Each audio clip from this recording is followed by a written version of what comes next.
할렐루야. 말씀을 함께 봅니다. 아가서 5장 1절입니다. 아가서 5장 1절.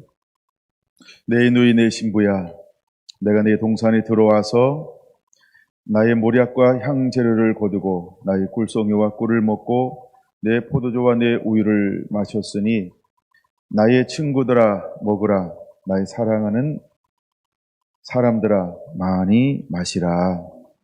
아멘. 오늘은 아가서 44번째입니다. 자, 오늘은 아가서 5장 1절, 나의 동산에서 많이 마시라, 이런 제목으로 함께 은혜를 다루고자 합니다. 이제 4장 6절 신부의 정체성에 놀라운 변화가 일어나기 시작을 했습니다. 그런 다음에 신부가 어떤 것을 가지고 있는지에 대해서 명확하게 보여주고 있죠. 그럼 이제 신부가 4장 6절을 통과했지만 또다시 주님은 이 신부가 어디로 향하게 되기를 원하는지에 대해서 4장 16절은 너무나도 분명히 말씀하고 있다라는 겁니다. 그래서 4장 16절에서 이 이제 변화된 신부에게 하나님은 또다시 어떤 것들을 통과하게 할까요? 북풍아 일어나라, 남풍아 오라, 나의 동산에 불어서 향기를 날리라, 나의 사랑하는 자가 그 동산에 들어가서 그 아름다운 열매 먹기를 원하노라 라고 말하고 있습니다. 그러면 신부는 그 전에는 어디에서 있었을까요? 주로 그가 거처하는 곳이 있었겠죠. 어머니의 방이라든가 나의 집이라든가, 하여간 자기가 이제 자기 포도원이라든가, 이제 이런 옛삶에 거주했단 말이에요. 근데 4장 6절을 통과하고 난 다음에 이 여인의 거처가 달라진 것 발견하셨나요? 어디 거처가 어디로 옮겨졌나요? 이제는 육신의 삶에서 신령한 영적인 삶으로의 변화가 일어나면서 그는 매일매일 거하는 곳이 변화가 일어났다는 겁니다. 어디로 들어갔어요? 여기 보면 나의 동산에 라고 말하고 있습니다. 이제 주님의 마음으로 들어갔어요. 주님의 삶으로 들어갔어요. 또 하나는 주님이 사역하는 그 사역이라고 하는 동산으로 주님은 그를 부르고 있다는 겁니다. 그가 비록 옛곳의 장소에 머물고 있지만 마음은 어떻게 되었어요? 지난 것을 바라보는 것이 아닌 주님의 마음을 품고 주님이 원하시고 주님이 머무시는 그곳에 그의 마음, 그의 삶을 이제 머물게 하는 것을 우리가 볼 수 있어야 합니다.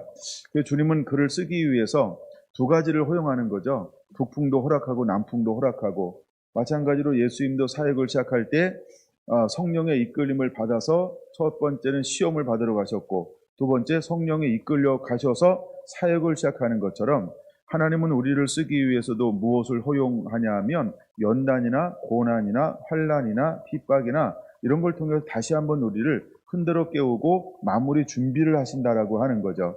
하나님이 아브라함에게 그냥 축복을 주면 얼마나 좋겠어요.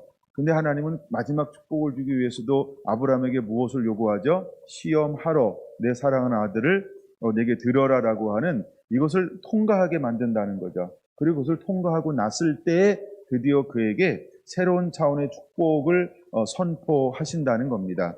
이처럼 주님은 우리를 이제 사역의 현장으로 함께 동역하고 함께 사역하게 하기 위해서 우리에게 무엇을 또다시 한번 허용하냐 하면 남풍도 허락하고 북풍도 허락하고, 그래서 하나는 모든 시련과 환난도 허락하고 그 다음에 또 은혜로움도 허락한다라고 하는 겁니다. 자, 이제 5장 1절 여기 보면 이제 나라고 하는 말이 9번이나 기록되어져 있다는 것입니다. 온전한 주님의 소유가 된 신부, 온전한 주님의 신부가 된 신부. 이제 우리는 온전한 주님의 소유가 되어야 한다는 것입니다. 더 이상 나를 위해서 사는 것이 아닌 이제는 공적인 삶이 되어야 한다는 겁니다. 그래서 예수님의 30년을 사적인 그냥 일반 삶이라고 말한다면, 이제 세례를 받고 난 이후부터 그의 삶을 우리가 뭐라고 부르죠? 공적인 삶이라고 하는 겁니다. 그래서 공생애라고 우리가 표현하고 있는 거죠. 이처럼 4장 6절을 통과하고 난 다음에 이 여인의 삶은 더 이상 자기만을 위한 삶이 되지 않고 이제 하나님의 부르심, 콜링, 한 사명의 삶을 살기 시작하는 겁니다. 그럼 이것을 우리가 이렇게 한번 불러보길 원합니다. 온전한 주님의 소유가 된 신부라고 말입니다. 이제 하나님은 우리에게도 이런 삶을 요구할 것입니다. 더 이상 너를 위해 살지 말고 이제는 나를 위해서 살기를 원한다. 나의 나라와 나의 뜻, 나와 함께 내가 가는 길을 함께 가기를 원한다라고 우리를 부르실 거라고 하는 겁니다. 제자들을 보면은 제자들 두 단계로 부르죠. 첫 번째, 예수님께서 공생애 할 때 부르셨을 때 이거 하나로 표현하면 그는 콜링하는 거죠. 근데 콜링할 때 주님이 제자들에게 무엇을 요구하셨어요? 다 버리고 나를 쫓으라라고 말하고 있는 겁니다. 그럼 1차적으로 제자들은 어떤 삶을 살아야 합니까? 공적인 삶으로의 부르심이었죠. 그래서 어부는 고기 잡는 일을 내려놓아야 했다는 겁니다. 세리는 세금 걷는 것을 내려놓아야 했다는 겁니다. 그러니까 옛 삶을 내려놓고 예수님과 24시간 함께 동행하는 삶으로의 주님은 그들을 부르셨다는 겁니다. 그 다음에 두 번째는 예수님이 함께 했던 것 말고 이제 예수님이 떠나가셨을 때 그들 두 번째 부르는 거죠. 말씀을 풀어주고 오순절 성령이 임할 때 또 한 번의 부르심을 받는 겁니다.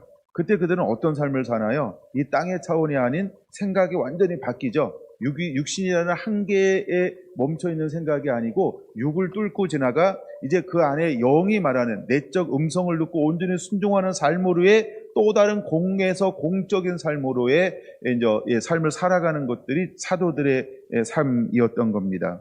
이처럼 5장 1절은 우리에게 어떤 걸 보여주고 있는 것일까요? 첫 번째, 온전한 주님의 소유가 된 신부의 삶을 우리에게 보여주고 있는 것입니다. 이제 주님은 우리에게도 그런 걸 요구할 것입니다. 더 이상 너를 위해 살지 말아라. 더 이상 너는 옛 것을 추구하는 것이 아니고 어제 것을 추구하는 것이 아니고 이제는 나와 함께 나를 위해서 모든 시간과 정성과 힘을 다 쏟기를 원한다는 것이죠. 더 이상 너의 거 뭐 좀 하고 올게라고 뒤돌아서는 것이 아니고 뭘 하다가 잠깐만요 하고 이렇게 타임 이렇게 조퇴를 맞는 것도 아니고 그냥 주님을 위해서만 이제 존재해야 되는 이 삶으로 주님이 이 여인을 부르고 있다라는 겁니다. 여러분 두 번 다시 여인은 어디로 가지 않았을까요? 여러분 2장 5절 자신의 포도원으로 가지 않았다는 겁니다. 2장 5절 그 오라비의 포도원으로 두 번 다시 가지 않았다는 겁니다.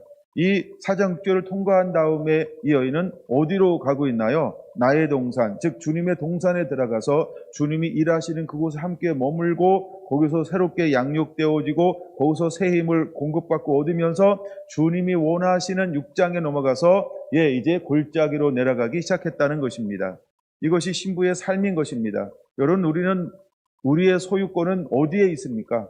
이제 우리가 부름받고 난 이후에는 우리는 무엇을 위해서 살고 있습니까? 여러분 우리가 둘 사이에 함께 공존할 수 없는 것입니다. 이것에 전념하든지 이것에 전념하든지.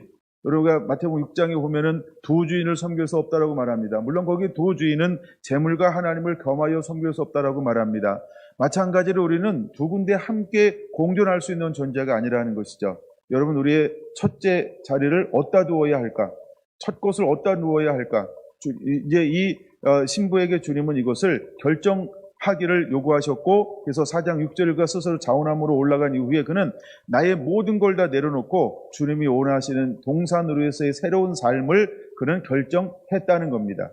이제 여러분 우리 삶 가운데 이것이 온전히 이루어져야 할 줄로 믿습니다.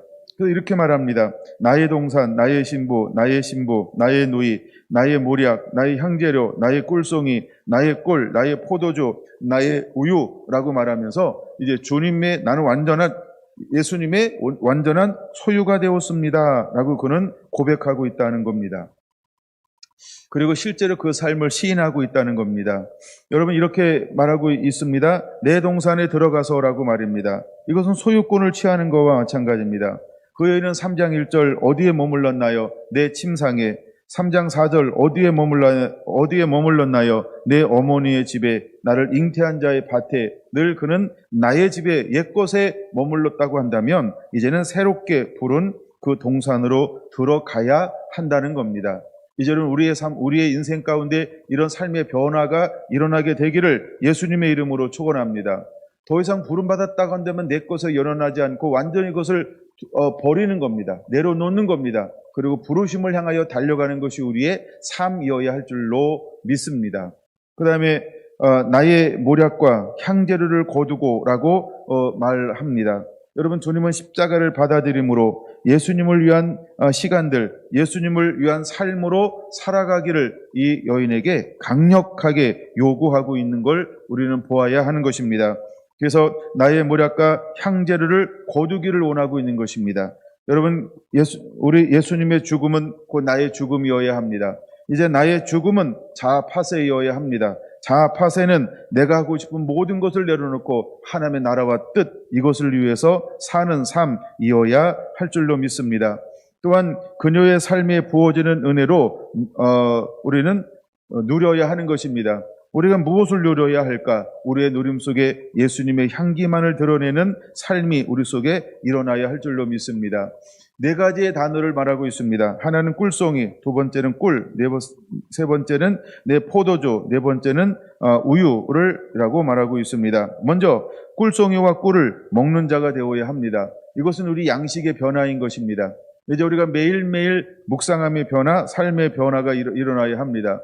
여러분, 우리의 혈관의 피는 내가 무엇을 먹느냐에 따라서 흐른다라고 말합니다. 이처럼 우리의 양식의 변화가 일어나야 합니다. 우리는 무엇을 먹는 자가 되어야 할까? 여러분, 전에는 육과 영 두 가지를 함께 육의 생각도 있었고 영의 생각도 있었습니다. 이제 우리의 부르심 안에는 생각이 하나 되고 쫓는 것이 하나가 되어야 합니다. 이제 주님의 말씀과 주님의 계시와 주님의 뜻을 우리의 양식으로 삼고 살아가는 삶으로의 변화가 우리 삶 가운데 일어나야 하는 것을 보여주고 있는 것입니다.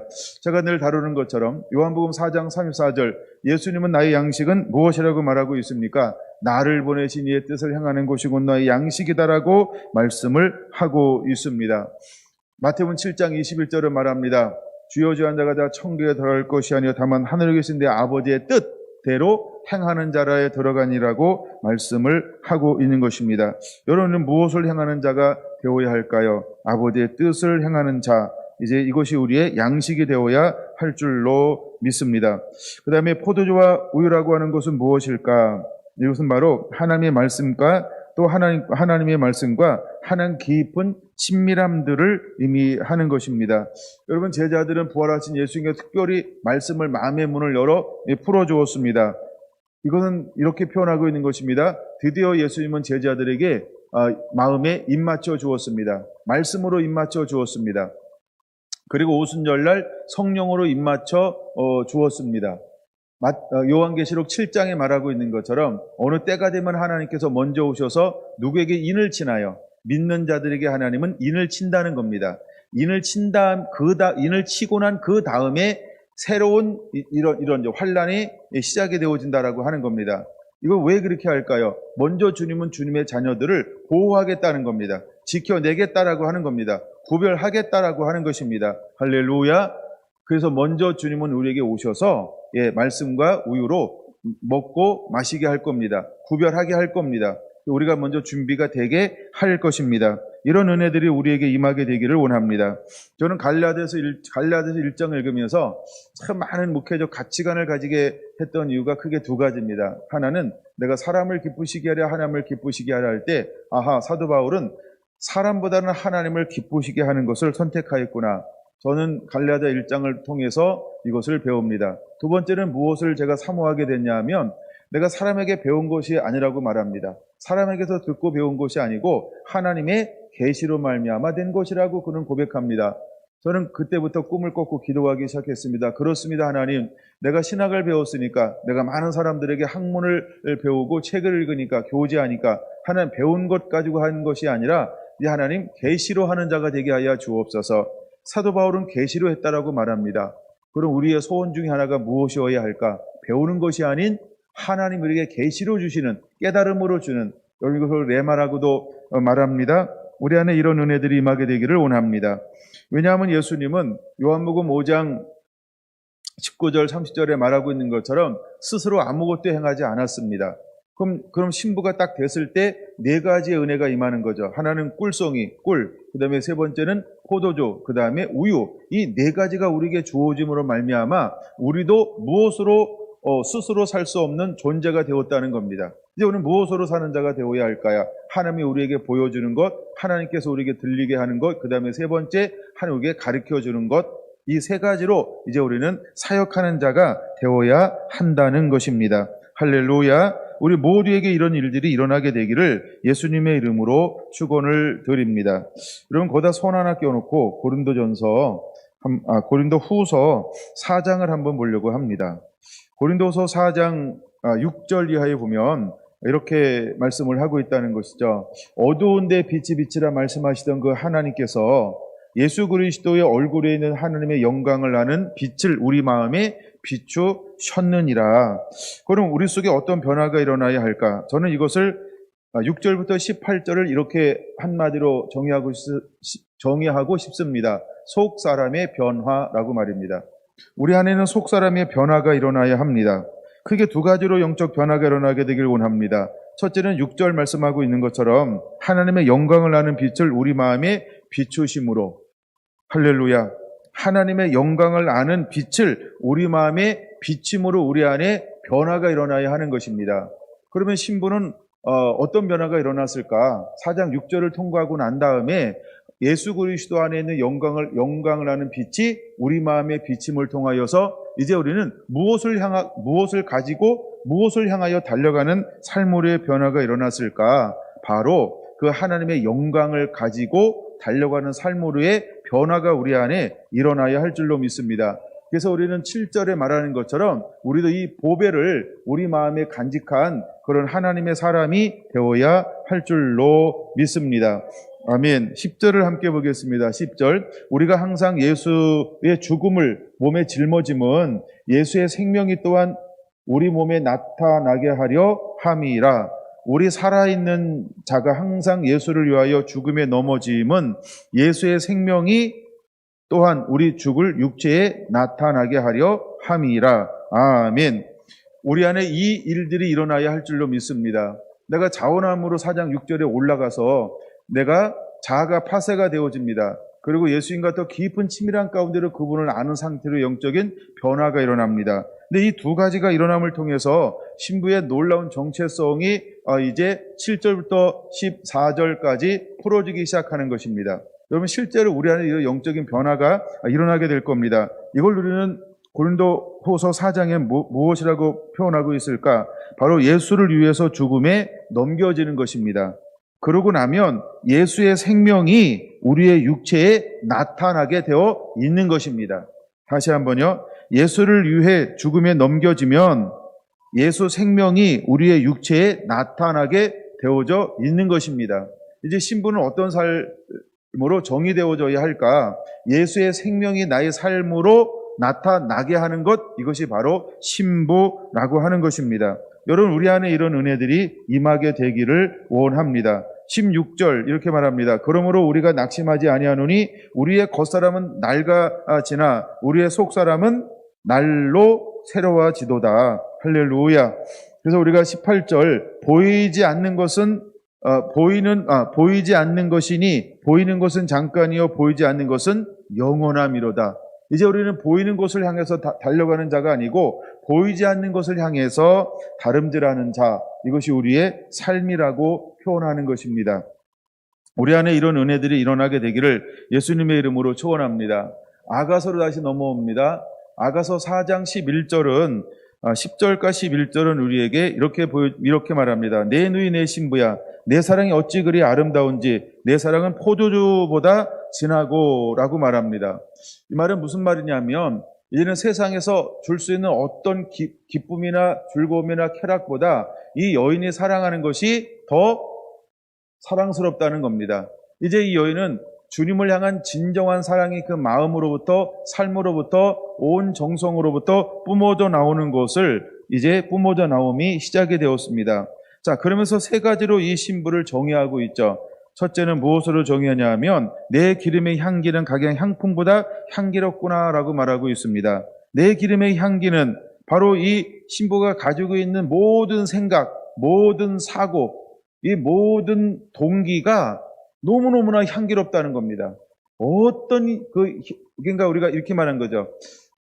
사람이 어릴 때부터 악함을 인하여 하나님께서 사람 지으심을 한탄하셨는데 이 신부를 만났더니 생각이 너무너무 아름다운 거예요. 너무너무 건전하고 신실하고 정직하고 온유하고 겸손하고 사랑스럽고 그 다음에 자기중심이 아닌 하나님을 기쁘게 하고 즐겁게 하고 이웃을 향하여 사랑하고 헌신하고, 근데 이 동기가 밑바탕에 무엇을 가지고 하냐 하면 사랑으로 행하고 있다는 겁니다. 사랑으로 행하고 있다는 겁니다. 그래서 내 사랑은 포도보다 진하고, 이것이 밑바탕이 되었어요. 근데 이 사랑으로 밑바탕으로 해서 첫 번째 무엇이 아름답냐 하면 생각이 아름답다는 겁니다. 그래서 이렇게 말하는 내 기름의 향기는 각양 향품보다도 향기롭구나라고 표현하고 있는 것입니다. 여러분, 우리의 생각의 근본, 기본이 아름다운 자가 되어야 합니다. 이게 신부로의 변화입니다. 옛것이 지나고 옛사람이 변하여 새사람이 되었다라고 하는 게 어떤 의미일까요? 속사람이 변합니다. 이거 지난 시간에 이런 거 다뤘는데 제가 충분히 다뤘는지 모르겠어요. 준비를 한 3편 준비해놓고 한 편밖에 못 다뤄가지고. 근데 약간 우리 중심의 놀라운 변화가 이 4장 6절을 통과함으로써 이 여인 안에 실제로 일어나는 것을 누가 확증해주고 있는 걸까요? 신랑이신 예수님이 확증해주고 있다라고 하는 겁니다. 여러분, 우리는 이런 신부가 마땅히 되어야 할 줄로 믿습니다. 이게 주님이 원하시는 신부인 것입니다. 여러분, 주님은요, 속 사람이 변화된 이 사람, 생각이 늘 무엇을 하든지, 환경이야 뭐 여러 가지 오해될 만한 게 얼마나 많겠어요. 우리가 살면서, 그렇죠? 예, 살면서 우리가 오해될 만한 게 얼마나 많겠어요. 근데 평생을 살면서 뭘 하지 않아요? 예, 그냥 신뢰하는 거예요. 영원한 마누라, 영원한 윈소하고 살잖아요. 그런 것처럼 여러분, 정말 그렇게, 예, 그렇게 우리가 사는 겁니다. 예, 그렇게 우리가 살기 원합니다. 여러분, 한국의 1년에 이혼하는 건수가 매월 732가정인가 이렇대요. 예. 저 오늘 아까 어떤 걸 검색하다가 본 자료예요. 매월 하가 이혼하는 게 그렇게 된다는 거예요. 우와, 너무 많죠? 예. 근데 하여간 우리가 신뢰라고 하는 건 이런 거. 그래서 하나님은 이런 사람들을 통하여 일하신다라고 하는 거죠. 두 번째는 어떤 모습을 갖추어야 할까? 두 번째 이겁니다. 11절. 내 신부야 내 입술에서는 꿀방울이 떨어지고 내 혀 밑에는 꿀과 젖이 있다라고 하는 겁니다. 여러분, 이 신부의 언어는 무엇을 품고 있을까요? 꿀방울이 있다는 겁니다. 언제나 기쁨이고 양약이고 도움이 되는 거예요. 예. 하여간 이런 걸 서로를 위해서 이런 걸 가지고 있어요. 내 혀 밑에는 꿀과 젖이 있다는 겁니다. 그러니까 주님의 동산에 들어와서 4가지를 마시고 먹으라고 말하고 있지 않습니까? 꿀송이와 꿀을 먹고 그 다음에 포도주와 젖을 마시라고 하는 것처럼 이미 이 여인은 이것으로 자기의 모든 언어를 채우고 있다라고 하는 겁니다. 근데 여러분, 우리가 예수님은 이렇게 말했습니다. 그 사람의 말, 그 사람의 생각, 그 사람의 언어는 어디서 나온다고 말하고 있죠? 마음에 쌓아놓은, 즉 속에서 나온다. 이게 속사람이라고 하는 거예요. 근데 이 여인에게는 이제 무엇이 흘러나오기 시작하고 있을까? 이것이 바로 예수님 닮은 한올 언어를 가진 여인으로의 삶의 변화가 일어났다라고 하는 겁니다. 그 다음에 세 번째, 내 의복의 향기는 레바논의 향기 같구나라고 말하면서 이 신부의 행동과 삶을 보면 어떤 삶을 삽니까? 늘 충성스러운 삶이고 순종하는 삶을 삽니다. 근데 더 놀라운 것은 전혀 없는 하나님의 영광이 있고 하나님의 임재가 있다라고 하는 겁니다. 예, 그리고 더 나아가 그의 언어는 이제 무엇을 담아내기 시작합니까? 예, 혀 밑에는 젖과 꿀이 있는 것처럼 비밀한 계시들이 있습니다. 예, 아직 공개되지 않은 비밀한 계시들이 있어요. 예, 아주 놀라운 지혜가 있고 총명이 있어요. 그리고 하나님의 신에 감동되어서 이 땅에서 풀어낼 수 없는 것들을 이 사람은 풀어갈 수 있는 하늘의 놀라운 은혜를 겸비한 여인이 되었다라고 하는 겁니다.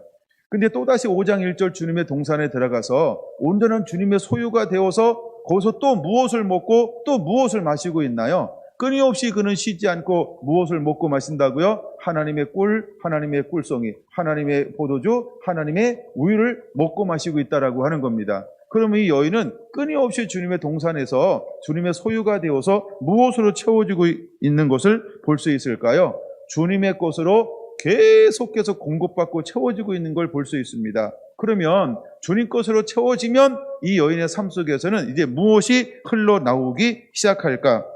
드러나는 것은 주님 것만 드러나게 될 거라는 겁니다. 4장 12절입니다. 잠근 동산 덮은 물 봉한 세미로구나 라고 표현하고 있습니다. 여러분, 이것을 우리가 무엇이라고 봐야 될까? 저는 이제 마지막을 다루고 있는 거니까 이제 한 단계 더 높여서 비밀병기 이렇게 표현하고 싶은 겁니다. 이제 이 신부는요 무엇이 되었을까요? 하나님이 그렇게도 찾으시고 쓰고 싶은 비밀병기가 되었다는 겁니다. 지난번 말라기 3장 16절, 17절, 18절에 말하고 있는 것처럼 내가 너를 특별한 소유로 삼아라고 하는 이 특별한 소유가 되었다라고 하는 겁니다. 여러분, 저와 여러분들은 주님의 마지막에 쓸 수 있는 특별한 소유여야 할 줄로 믿습니다. 그래서 내 누이의 신분은 장근 동산이요 덮으는 물이요 봉한 샘이어야 할 줄로 믿습니다. 그는 여러분 더럽히지 않은 사람인 것입니다. 그는 죄와 타협하지 않습니다. 그는 오염되지 않은 것입니다. 그는 우상과 세상의 문화로부터 그는 오염되지 않았습니다. 영향받지 않았습니다. 이 여인은요, 온전히 하나님으로만 영향받는 지금 숨겨져 있는 존재라고 하는 것입니다. 근데 때가 되면 하나님은 이 여인을 드러내게 할 것입니다. 그래서 이 여인을 하나님은 특별한 소유로 삼아서 비밀병기로 쓰고 사용하게 될 거라는 것입니다. 우리 성결한 온 성도들이 이렇게 마지막에 쓰임받는 주님 앞에 비밀병기가 되기를 예수님의 이름으로 축원합니다. 특별한 소유가 되기를 예수님의 이름으로 축원합니다. 마지막 두렵고 무슨 날이죠? 예, 두렵고 말라기. 예, 크고 두려운 날이 이르기 전에, 크고가 먼저 안 나와서 그래요. 예, 크고 두려운 날이 이르기 전에 하나님의 엘리야의 심령과 능력을 부어서 엘리야를 보낼 거라고 했던 것처럼 바로 엘리야의 심령을 가진 자가 어떤 사람이냐 하면 특별한 소유라고 하는 겁니다. 비밀, 병기라고 하는 겁니다. 하나님의 때가 되면 나타날 사람, 하나님의 때가 되면 드러날 사람, 이 사람이 비밀병기고 숨어있는 자라고 하는 것입니다. 그래서 5장 15절의 삶을 이제 이 신부는 살아내게 될 것입니다. 그게 뭘까요? 5장 15절 4장 15절 아가서 너는 동산의 샘이요 생수의 우물이요 레바논에서부터 흐르는 시내로구나가 되어야 한다는 겁니다. 여러분, 이 여인은요 마르지 않는 근원지를 가지고 있습니다. 이 여인은 한마디로 발원제라고 하는 것입니다. 생수의 우물입니다. 저장된 하나님의 사역을 할 수 있습니다. 여러분, 요한복음 16장 13절에 말하고 있는 것처럼 보혜사 성령이 오시면 모든 것을 생각나고 기억나고 같은 말이죠. 그 다음에 하나님의 말씀을 듣고 우리에게 가르쳐줄 이런 새로운 계시가 보혜사 성령님에 의해서 풀어지게 될 겁니다. 근데 바로 이것이 생수의 우물이라고 하는 겁니다. 여러분, 생수의 우물, 내가 주는 물을 먹자는 배에서 생수양이 솟아나는 것처럼, 마르지 않는 샘이 되어지는 것처럼 하나님은 이 여인을 통해서 끊임없는 그 시대에 때를 따라 양식을 나눠줄 수 있는 계시를 담아주게 될 것이다 라고 하나님이 계획해 놓으셨다는 겁니다. 이것이 여러분, 그래서 저는 마지막 때 비밀병기와 같은 사람이고 특별한 주님의 소유로 주님이 이 사람의 삶이라고 저는 보는 것입니다. 하나 더 볼까요? 이 사람은 레바논에서부터 흐르는 신화라고 말하고 있는 것입니다. 최고의 향기를 간직한 하나님의 사람인 것입니다. 여러분, 우리는 그리스도의 향기요, 우리는 그리스도의 냄새이고 우리는 그리스도의 편지인 것입니다. 여러분, 예수님의 제자들이 가는 곳마다 복음을 가지고 갔습니다. 사도 바울이 가는 곳들마다 그리스도의 복음을 가지고 갔습니다. 근데 또다시 마지막 때 신부는 어떤 사람이냐면 레바논의 향기요, 레바논에서부터 흐르는 시내라고 하는 건 무엇일까요? 마지막 때와 시에 맞는 일용할 양식을 가지고 나아갈 하나님의 복음을 전하는 하나님의 사역을 감당할 사람, 이런 의미가 있는 것입니다. 그러니까 이 사람은 비밀 번개와 같은 자인 것입니다. 여러분, 우리가 깨어 있으면 주님의 때와 시에 맞는 하나님의 말씀으로 우리에게 은혜를 부어서 쓰고 사용하게 될 줄로 믿습니다. 여러분들 이렇게 일어나게 되기를 예수님의 이름으로 축원을 드립니다. 나의 동산에서 많이 마셔야 될 이유가 여기에 있는 것입니다. 자, 이제 우리 아가서 다음에 있는 이사야 6장으로 넘어가서 이사야 6장을 보겠습니다. 6장 8절에서 13절입니다. 내가 또 주의 목소리를 들으니 주께서 이르시되 내가 누구를 보내며 누가 우리를 위하여 갈고 하시니 그때에 내가 이르되 내가 여기 있나이다 나를 보내소서 하였나이다. 여러분, 주님은 매 시대마다 하나님이 쓰시고 사역하고 함께 일할 사람을 부르고 찾고 있습니다. 또다시 주님은 부르고 있는 것입니다. 이제 주님은 비밀병기들을 부르고 있습니다. 주님과 함께 추수할 일꾼들을 부르고 있습니다. 주님이 특별한 소유를 삼아서 잃어버린 영혼들을 추수하기 위해서 한 사람들을 부르고 있습니다. 여러분, 이 물음 앞에 누가 할 준비가 되었나요? 우리는 이 사람을 일컬어서 숨은 자라고 표현할 수 있습니다. 그래서 비밀병기와 같은 사람입니다. 여러분, 이제 우리가 이제 이사야에서는 나눌 거니까 이 앞부분을 우리가 아직은 다루지 않고 이제 다음 시간부터 다룰 겁니다. 근데 하나님은 이 시대에, 우시아가 죽던 이 시대에 하나님은 어떤 사람을 발견했을까요? 이사야를 하나님은 발견했다는 겁니다. 그리고 그에게 하나님께서 오셔서 어떤 은혜를 부어줍니까? 그냥 하나님이 먼저 일방적으로 은혜를 부어서 눈을 열어줍니다. 그래서 보좌를 보게 합니다. 그 눈을 열어 보좌를 보게 하고 찬양하는 걸 듣게 하고, 그 다음에 또 두 번째 누구를 보게 합니까? 자기 자신의 정체성을 보게 합니다. 나를 바라보니까 어떤 존재였어요? 하나님 앞에 온전히 설 수 없는 죄인인 것을 봤습니다. 나도 어쩔 수 없는 나를 하나님 어떻게 했습니까? 그분의 은총으로 나를 정결케 했습니다. 정결케 해지는 동시에 놀라운 역사가 일어납니다. 눈이 열리고 귀가 열리기 시작합니다. 눈이 열리고 귀가 열리니까 기가 막히죠. 귀가 열리죠. 그래서 무엇을 듣게 됩니까? 하나님의 음성을 듣는 존재로의 변화가 일어났습니다. 한 번도 이래 본 적이 없어요. 여러분, 하나님의 능력이 덮이면, 능력이 임하면 아버지의 때에 그냥 되는 겁니다. 할렐루야. 그럼 신부는 어떻게 되어져야 할까? 여러분, 우리는 준비하고 있어야 합니다. 우리는 신부가 되기 위해서 갈망하고 좁은 길을 걸어가는 자가 되어야 할 줄로 믿습니다. 그러면 주님께서 오셔서 우리를 정결케 하고 난 다음에 동일한 음성을 듣게 할 겁니다. 누가 우리를 위하여 갈고? 라고 말입니다. 여러분, 주님은 이 시대 마지막 때에도 내가 누구를 통하여 이 열방을 추수할 것인가? 내가 누구를 통하여 경주를 추수하고 대구를 추수하고 경상북도, 그다음에 대한민국을 누구를 통하여 추수할 것인가? 주님은 이 사람들을 찾고 있다라고 하는 겁니다. 여러분, 그때 우리는 고백할 수 있는 자가 되어야 할 줄로 믿습니다. 여기 박수인 집사님이 울릉도 책임졌으면 좋겠어요. 이제 뭐 극동방송도 개국했는데 극동방송에 뺏기지 말고 우리 수진 집사님이 수지 맞아야 되지 않나요? 그 잃어버린 영혼들을 막 차지했으면 좋겠습니다. 근데 하나님 이처럼 잃어버린 영혼들을 찾기 위해서 하나님은 사람들을 찾고 있다라고 하는 겁니다. 근데 주님이 이렇게 말하고 있다는 것이죠. 근데 그 이사야 시대는 이렇게 말했습니다. 그러나 오늘 이 시대에는 그 시대와 다릅니다. 오늘 이 시대는 뭐가 풀어지는 시대일까요? 안약이 풀어지는 시대에 우리가 살고 있습니다. 근데 안약을 우리가 가지고 나가게 할 겁니다. 근데 왜 안약을 가지고 나가야 되느냐? 이사야가 파송받는 시대는 어떤 시대일까요? 보세요. 9절. 여호와께서 이르시되 가서 내 백성에게 이르기를 너희가 듣기는 들어도 깨닫지 못할 것이요 보기는 보아도 알지 못하리라 하여 이 백성의 마음을 둔하게 하며 그들의 귀가 막히고 그들의 눈이 감기게 하라. 염려하건대 그들의 눈으로 보고 귀로 듣고 마음으로 깨닫고 다시 돌아와 고침을 받을까 하노라 하시기로 라고 말하고 있습니다. 근데 하나님의 선지자 있음을 알게 하기 위해서 선지자를 파송했습니다. 근데 이사야가 이렇게 묻습니다. 11절. 내가 이르되 주여 어느 때까지 그들이 못 듣고 못 보고 못 깨닫습니까? 이렇게 묻는 거죠. 그때는 주님께서 뭐라고 대답합니까? 성읍들은 황폐하게 하여 주민이 없으며 가옥들에는 사람이 없고 이 토지는 황폐하게 되며 여호와께서 사람들을 멀리 옮겨서 이 땅 가운데 황폐한 곳이 많을 때까지 이렇게 하겠다라고 하는 것입니다. 여러분, 이제 마지막 종말이 옵니다. 마지막 주님께서 재림할 때가 가까이 옵니다. 그러면 주님께서 가까이 오실 때라고 하는 무슨 말입니까? 이미 황폐할 때로 황폐가 되었다는 겁니다. 그럼 이제 때까지니라라고 하면 때까지가 되었어요. 그럼 그 다음에 하나님은 또 어떤 사람들을 채울 것인가? 이제 하면 어떤 사람을 찾아낼 것이냐는 것이죠. 여러분 13절 이렇게 말합니다. 그 중에 10분의 1이 아직 남아있을지라도 그것도 황폐하게 될 것이나 라고 말합니다. 여러분 열에 한 명 너무 많다는 겁니다. 너무 많다는 겁니다. 1만 3천 명 너무 많다는 겁니다. 기드온의 300 용사가 남을 때까지 주님의 여러 가지로 시험했던 것처럼 10분의 1도 많다는 겁니다. 보세요. 밤나무와 상수리나무가 배임을 당하여도 그 구루터기는 남아있는 것 같이 거룩한 씨가 그 땅에 구루터기니라 하시더라. 할렐루야.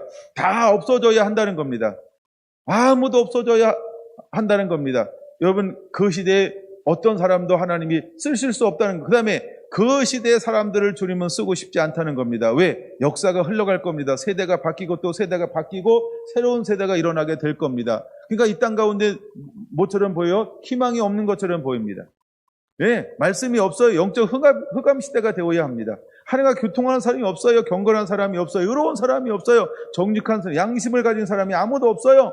그런 세대가 되어야 한다는 겁니다. 마지막 때 주님께서 오실 때 이 땅은 어떤 세대가 될까요? 똑같은 세대가 될 겁니다. 사랑을 찾아볼 수 없습니다. 양심이요? 그런 거 없어요. 예, 하나님이 기뻐하고 선하시고 온전하고 뭐 이런 걸 한 개도 찾아볼 수 없는 시대가 반드시 될 겁니다. 근데 그때 어떤 사람이 남아있다고요? 구루터기요. 구루터기요. 뭐가 남아있다고요? 구루터기요. 이걸 우리가 이제 아가서 용어로는 뭐라고 부릅니까? 다 따라서 하시네요. 감사합니다. 그렇죠? 여러분, 우미입니다. 순입니다. 꽃입니다. 꽃술입니다. 왜 제가 이 얘기를 하는지 아십니까? 바로 이것이 아가서를 통해서 주님은 무엇을 찾아내고 있는 거예요? 구루터기요. 근데 구루터기라고 말하고 있는데 여기 이사야 6장 13절은 구루터기를 뭐라고 부르고 있습니까? 무슨 거루터기? 예, 거룩한이라고 표현하고 있는 것입니다. 거룩한 씨가 그 땅의 구루터기라고 말하고 있는 것입니다. 거룩한 씨, 주님은 어디에 관심을 둘까요? 거룩한 씨인 것입니다. 이제 여러분, 우리는 일어나야 합니다. 무엇을 찾기 위해서 일어나야 할까요? 거룩한 씨, 여기에 주님은 소망이 있는 것입니다. 그래서 우리가 이 사회를 함께 읽어나갈 때 이제 어떤 시각으로 읽어나가야 할까? 이 시대가 어떤 시대인가? 우리가 시대를 읽을 줄 아는 은혜들이 법으로 좀 열려지게 되기 원합니다. 그 다음에 또 하나는 이제 우리 신랑 예수님을 어떻게 맞이할까? 이 부분에 대한 이런 은혜들이 임하게 되기를 원합니다. 이제 아가서를 마무리하는 것입니다. 나의 동산에서 많이 마시라.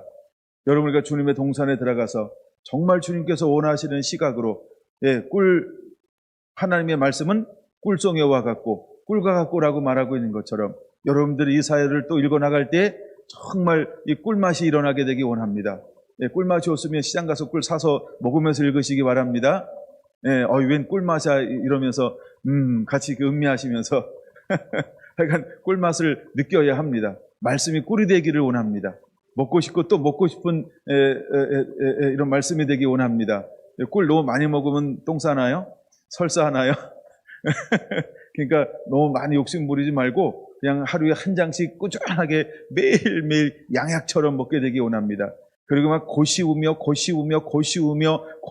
묵상하게 되기를 원합니다. 할렐루야. 요즘에는 막 이거 너무 좋잖아요. 그쵸? 뚜둥기만 하면 이사야 다 나와. 1장 다 나와. 2장 다 나와. 그쵸? 골라 막 해가지고 막 골라 먹을 수 있잖아요. 요즘 막 주석도 다 나와요. 예에 다 있어요. 그쵸? 있죠? 하여간 자료도 막 다 나와요. 모르시는 분은 저한테 문의해 주세요. 그럼 막 다 나와요. 진짜 웬만한 주석도 막 다 나와요. 아이고, 이렇게 좋은데 우리가 살고 있어요. 그러니까 뭐 하라는 거예요? 꿀송이처럼 곱씹어 먹으세요. 한꺼번에 1장, 2장, 3장, 4장 밀렸다가 한 번에 하면 막 화장실 자주 갑니다.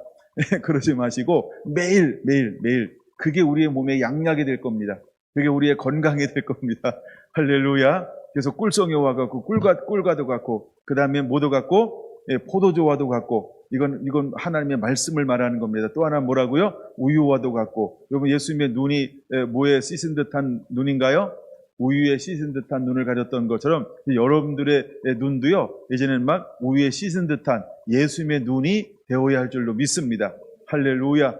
이처럼 우리가 주님이 원하시는 영양가로 가득 채워지고 그래서 그분의 성품으로, 그분의 마음으로 우리의 삶이 가득 채워져서 이 시대를 읽어내야 합니다. 그래야 영분별력이 영을 분별할 수 있고 시대를 분별할 수 있는 것입니다. 그 다음에 두 번째, 우리가 주님의 신부로 어떻게 단장돼서 신랑 대신 어린 양 예수님을 어떻게 만날 수 있을 것인가. 여러분, 더욱더 한 분 한 분들이 말씀을 통해서 더 다듬어지고 거룩해지는데 더 거룩해지는 그런 은혜가, 또 우리가 이사야서를 함께 나누면서 묵상하고 함께 씨름할 때 이런 은혜가 임하게 되기를 예수님의 이름으로 축원을 드립니다. 기도합니다.